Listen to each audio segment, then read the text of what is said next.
ด้วยท้าใจ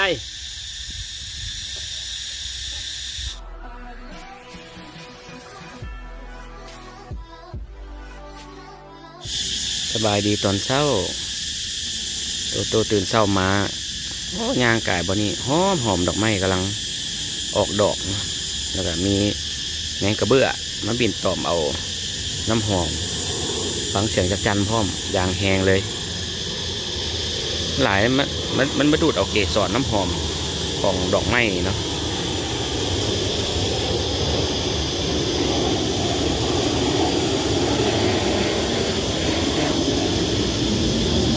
งามพร้อมสีงามพร้อมสีเหลืองๆเนาะผักค้ากะผ่านไปโบจักกี่มือนึงได้นี่โตมาถ่ายมือนั้นนี่ออกอีกละยอดนี่งามเลยแบบนี้เด็ดไปแกงไปอย่างได้เลยขวดใส่ไข่สบายเมนูของโตเศร้านี่เนาะจะเป็นอึ้งนี่แหละเนาะใครบางคลิปที่แล้วนี่ก็จะหู้ดีอึ้งนี่มันเป็นอึ้งเผาเนาะนี่มันมีลักษณะประมาณนี้หน้ามันก็จะเป็นหน้าสั้นๆหรือว่ามันเป็นปากสั้นๆแบบนี้เนาะเบิ่งปากจะเป็นปากสั้นๆแบบนี้ตาน้อยๆขั้นตัวผู้บางสีเลือกตัวผู้นี่ตัวนี้ว่าตัวผู้มันสีออกสีเหลือง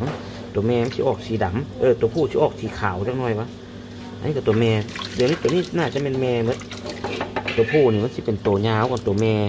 แต่ว่าตัวแม่นี่สิมีลักษณะที่ใหญ่กว่าตัวผู้เนาะลักษณะที่ใหญ่กว่าตัวผู้ตัวแม่นี่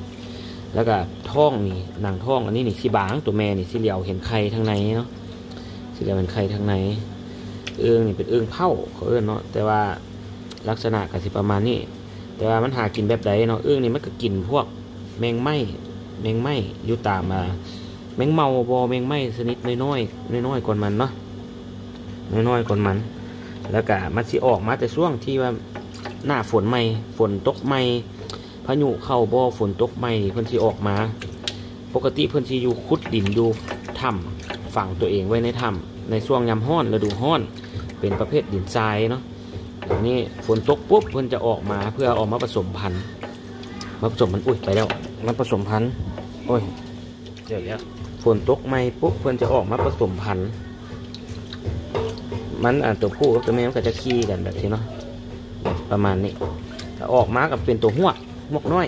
เป็นหวกน้อยหรือว่าบางคนก็เอิ้นวานอยู่ไทยเขาเอิ้นวานเมียหมักหวดบ้านๆหมักหวดปลาได้นี่ฮอดงามมันแล้วมันก็ออกมาไปประมาณนี้ไปเห็ดปิ้งเขาลงไปเลยใช้ไฟอ่อนๆใช้เวลาดนๆมาปิ้งเนาะต้องใจเย็นๆ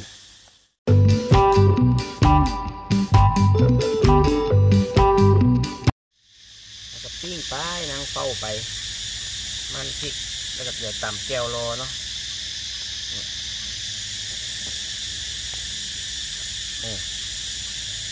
แต่ว่าน้ำสุกสักหน่อย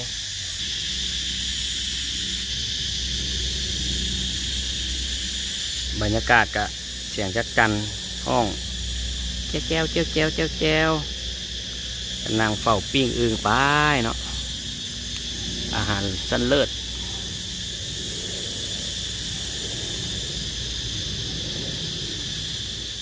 เพิ่งความห้อนถือเพื่อนเนาะน้ำมันก็สิแตกออกน้ำแตกออกแบบนี้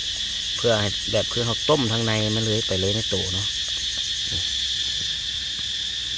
กดออกพุดแบบนี้ขนาดบริเจาะมาแล้วนี่ยอดน่ากินไหมครับ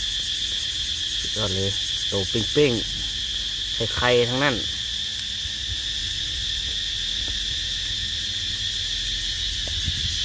อยากสั้นจังน้อยมือกับไรเนาะ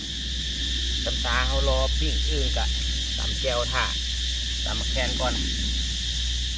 กระเทียมกับมะเขือเทศเนี่ยแหละแล้วก็มีหอมแดงกับผักบัวลงไป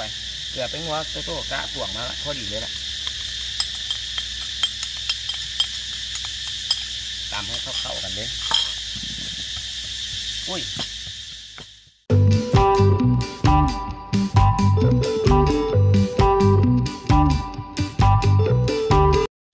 แก้วของโตเป็นยังไงมากินบ่ตำอีกจักหน่อยเนาะ รมักมุนโบมุนมักเละโบเละแต่ว่ากินหัวแค่นี้สุดยอดเลยตอนนี้น้ำลายแตกแล้วข้าวเหนียวคุยเด้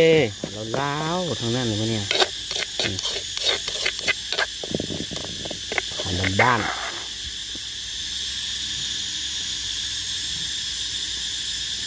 สุกแล้วมาพริกให้เบิ่งอีกรอบเด้อนี่โอ้ยนี่เด้นี่เด้เมนูสั้นเลิศ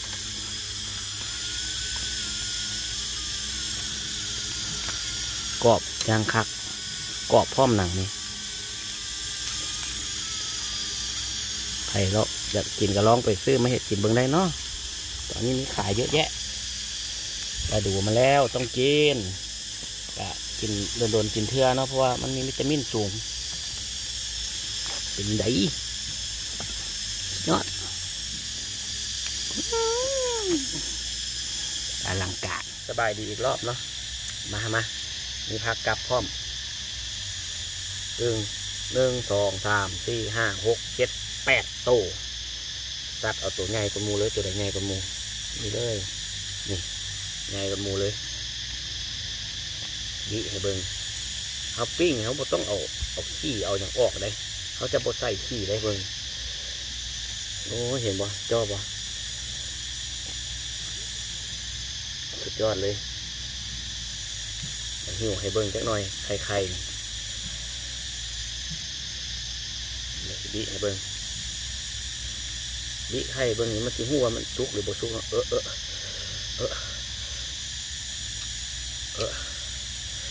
มันวะหาเขาออกเต่าไหมรวนน้ำลายยังไงก่อน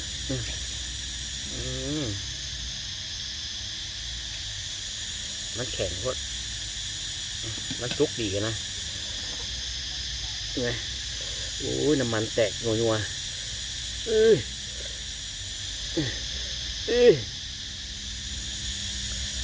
บ่ไม่อย่างตัวห้อน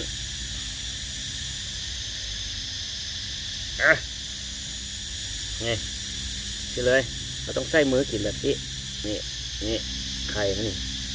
เป็นยังไงหลายบ่มันออกคิดว่าพ่อแม่พี่น้องกระเบื้องเอาว่าเวลามันออกมานี่มันสิจักโต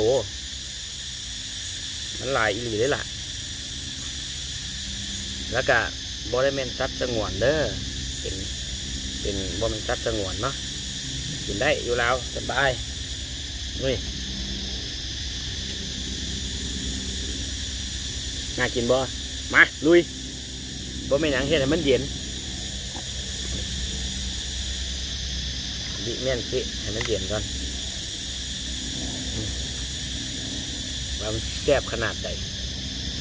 รุ่นกันบ้านโตๆก็จะมีเสียงจักจันห่านเนาะคนนึงก็เสียงยนต์คนก็เสียงนกอยู่ท่านใดมันใกล้สนามบินเด้นี่ก็ข้าวเหนียวห้อนเด็ด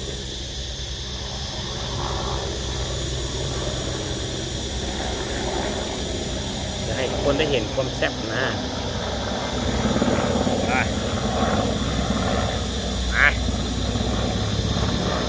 พร้อมละเอาเด็ดแต่กระเพาะมันออกเอาแต่กระเพาะนี่เอาทิ่มเนาะกระเพาะกับไส้มันขี่มันน้อยเดียวขี่มันนะตับกับโบทิ่มได้ตัวโตกินไปเลยนี่มันมีอย่างละกระบิดออกมาโอ้ยขักไปดิเห็นไหมอุ้ยเนี่ยใครเฮียมันต้องกับเข่ากับพักแบบนี้เอาคำใหญ่คือเลยบ่มาแหกหมานคำแรกก่อนเจ้าหมักแคน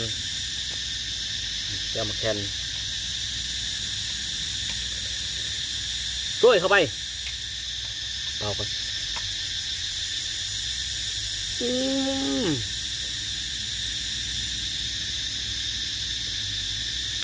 ปลาโคตรมันเลยความสัมผัสมันมากเลยหอม ป้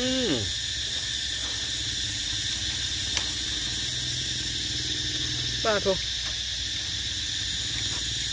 เจอไข่แบบเต็มๆวิตามินบำรุงท้าใจ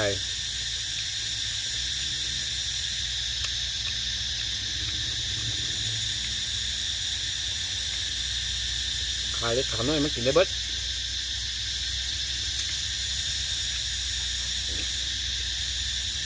หวานแล้วทำบ่กินนะ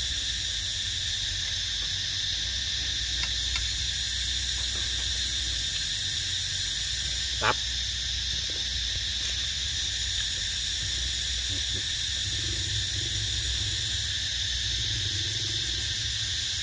ตับมันกับกลมอำลำจังเลยโอ้ยไงจะได้ไหมหากินเนี่ยรุ่นนึงก็60,000 กีบขอเนี่ยเด้อมือเปื้อนจังหน่อยต้องได้ใส่มือกินไหมคุยกับแจมแคนทั้งเข้ากันซะเหลือเกิน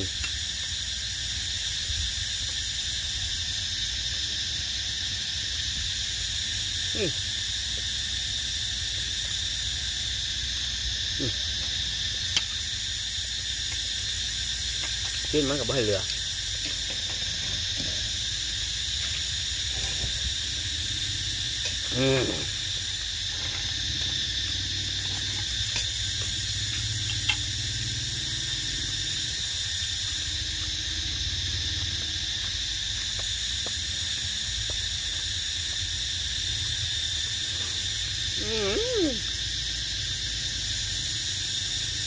ขามันกับมีสิ้นเหลือ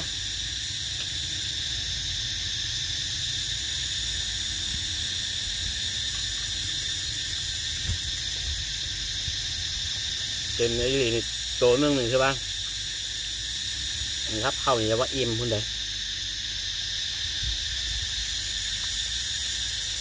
แกหมกแคนหืนๆเข้าไป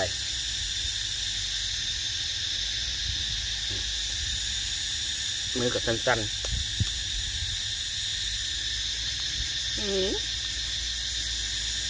เรื่องว่า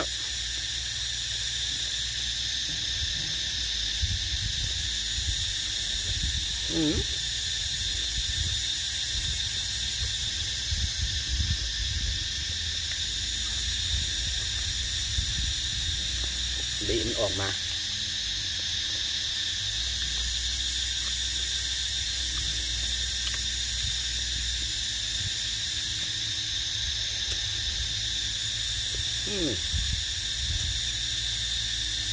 แต่กินตับมันจะมีความขมนิดนึงเขาบอกบีออกเลย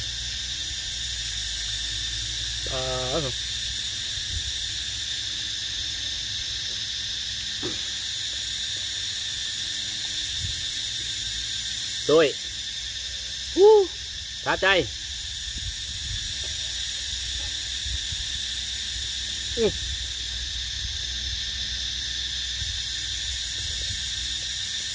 มันหยาบหนังมันหยาบไปไหม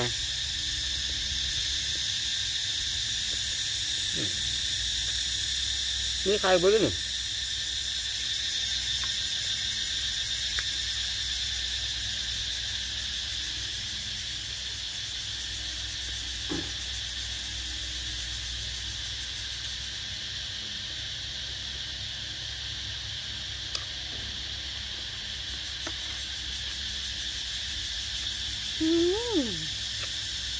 ใส่นะถึงกับหนังคอมเมนต์มาได้นะ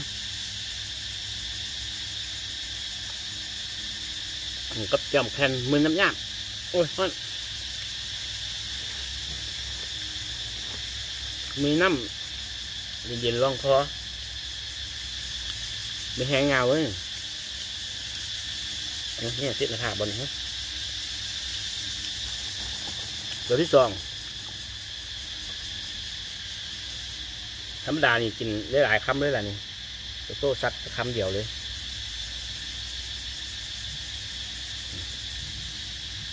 ป่านเหือยองกันเนื้อ2 สั้นด้วยเข้าไป1 2ไป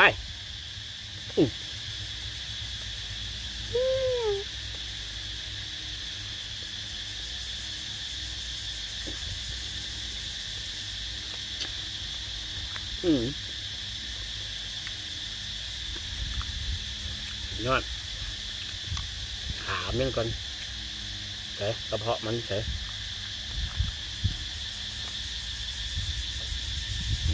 กระเพาะมันอยู่นี่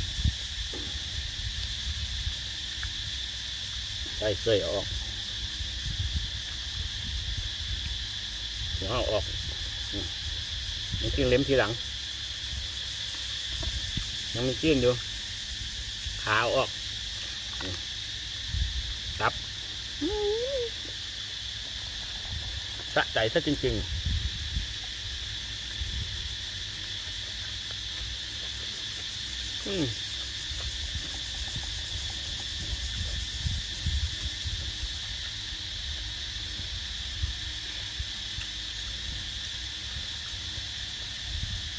เบิ่งมันขาวๆมันไหม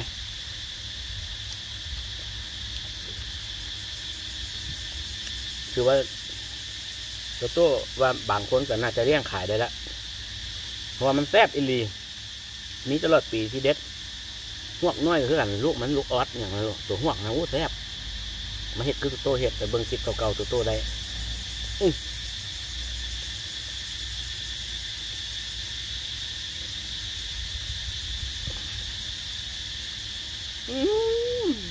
สะใจรถไป3 ตัวที่ 3ไหมเนี่ยนะอีกสายแล้วคิดครับมีความสุขได้กินอาหารแซ่บๆให้ทุกคนได้เบิ่งว่าเราต้องเห็ดกินแซ่บขนาดใดบางคนก็อยากไปร้องเฮ็ดเบิ่งกับมาร้องเฮ็ดเบิ่งเห็นเบิ่งแซ่บเพื่อนแทบบอนะ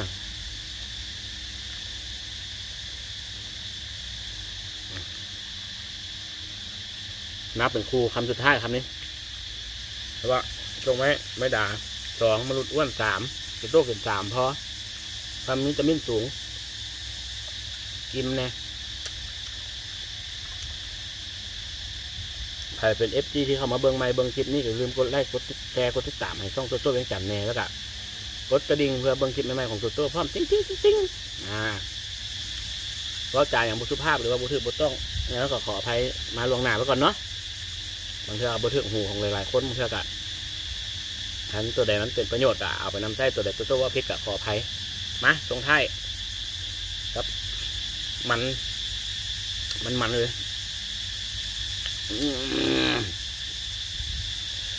มอบไปครับทุกคนเลยมาช่วย